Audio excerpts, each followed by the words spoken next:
the gifts that God has given me, and that is spoken word.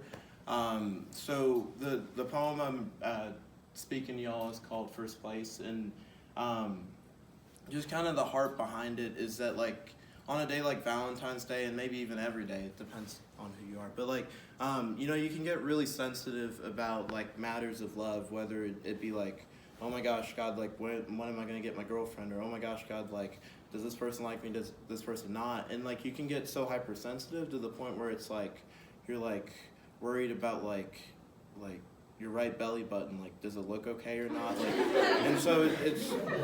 You're right, belly button. That boy got two.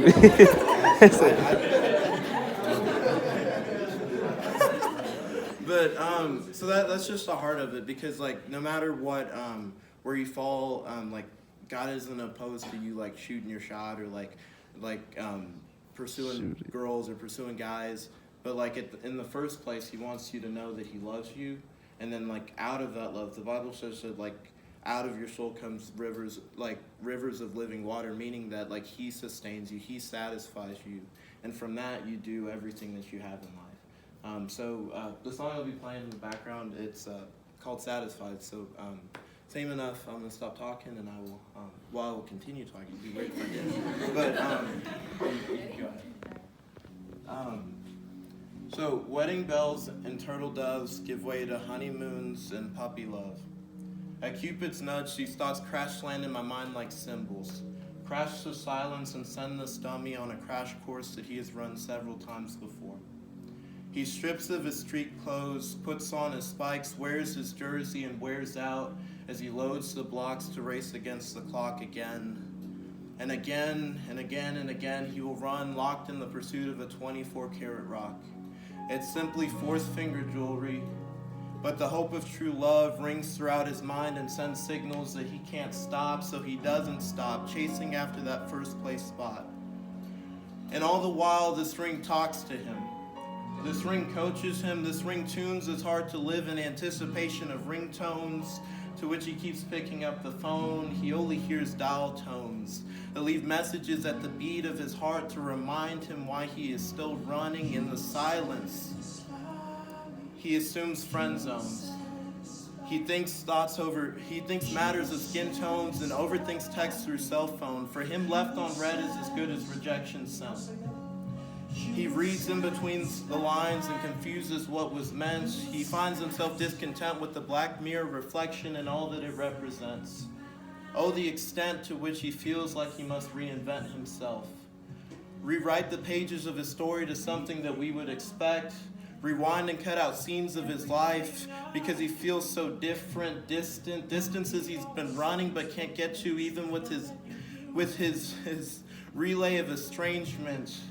Because he doesn't want to keep feeling the pain of striving, of striding, of trying to survive alone in this lane. So the man running in between the lines tries a different approach. He picks them up. Pick up lines that dare to define body image in pursuit of body count. And after a couple of times, he realizes that his 6, 7, 8 rating system doesn't amount to more than miscalculations of God's perfect design. So he tries to participate in pickup games. Pickup games where the only goal is to stay alive, dribble, drive with just enough time to shoot your shot. Before the time runs out and the buzzer sounds, it sounds like he missed.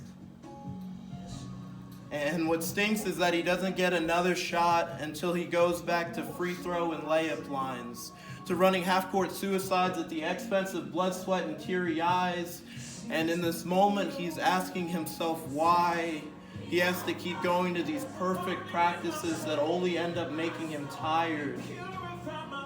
If only he knew that there was a God, that there is a man in the bleachers who has never missed a ball game, a God who knows exactly how he was made because he synced up every idiosyncrasy of his and put it in a perfect case. One who is acquainted with every single one of his ways. He's been sitting in the bleachers for days, just trying to catch your gaze and tell you that you're worthy of so much more than first place. More than medals and ribbons, more than newspaper clippings on the front page. Because this man in the stands, he died to pay your wage. He trained for 33 years.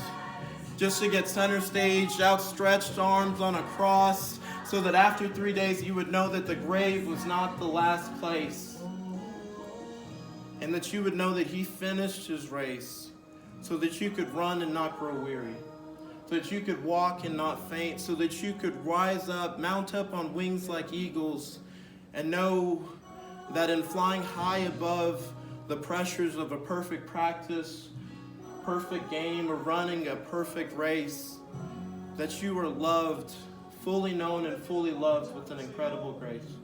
Thank you. Woo, my boy.